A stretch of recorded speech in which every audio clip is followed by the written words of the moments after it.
Broadcaster Tucker Carlson has escalated his long-standing anti-Ukraine rhetoric, claiming that the United States' ongoing aid to Ukraine in its fight against Russia is evidence that the White House is being run by Satan. Carlson, a former Fox News host, now commands a substantial following on alternative media platforms like YouTube and Twitter, where he maintains significant influence among the American political right. Carlson has consistently opposed Western military assistance to Ukraine, which has been defending its sovereignty against Vladimir Putin's invasion since February 2022, largely relying on support from the United States and Europe. He has faced accusations of acting as a Putin apologist and has propagated false narratives about Ukraine that align with Kremlin talking points. Carlson positions himself as a critic of American intervention abroad. In a recent appearance on the podcast, Redacted, Carlson expressed that he previously believed U.S. foreign policy was primarily influenced by Secretary of State Antony Blinken.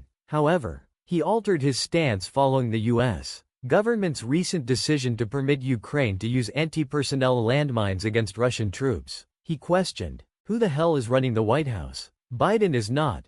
Who is our de facto president?" Carlson continued, "If you'd asked me yesterday morning, I would have said Tony Blinken has been running it since the beginning. But now I would say Satan, because I really think that you've got dark forces in charge. There's no justification for using anti-personnel mines in this conflict, which cannot hope to be resolved. The only effect of that move is to kill innocents. Period. They know that, and so they're doing it anyway, because killing is the point. It's evil. I think we should say that. It's not about defending democracy. The president of Ukraine is not elected. He's a dictator. Everything happening there is horrifying. It is important to note that Ukrainian President Volodymyr Zelensky was elected in 2019 with 75% of the vote. Another election was scheduled for March or April of this year, but it has been postponed due to martial law, with a new date set for early February next year. However, there is a high likelihood of further delays. Ukraine's parliament voted in favor of this postponement,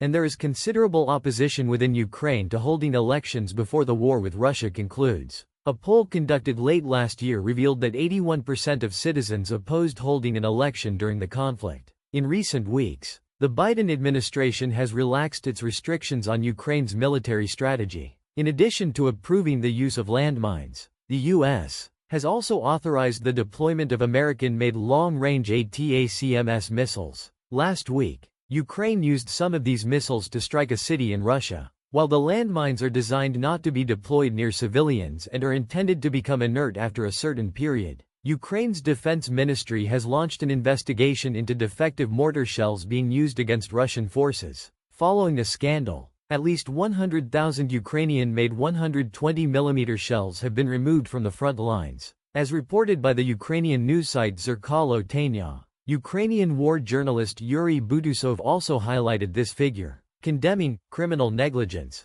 The announcement regarding the faulty shells came as Ukrainian troops struggled to contain advances from larger, better-equipped Russian forces in the east. Soldiers had raised concerns about the defective shells in early November, reporting that the rounds would not explode, became stuck in mortars, or fell off target. In response, the Defense Ministry stated that it had ceased using these shells on the front lines and seized part of the supply. The use and delivery of these shells to combat units have been suspended until the causes of the malfunction are determined. Defective ammunition will be replaced with imported shells. Authorities have been investigating reports of abnormal firing for about 2 weeks, but details were considered sensitive due to the ongoing war. Early findings suggest that poor quality powder charges or violations of shell storage conditions may have contributed to the failures. Since Russia launched its invasion nearly 3 years ago, Ukraine has significantly increased its domestic weapons production, relying heavily on Western military aid. Last week,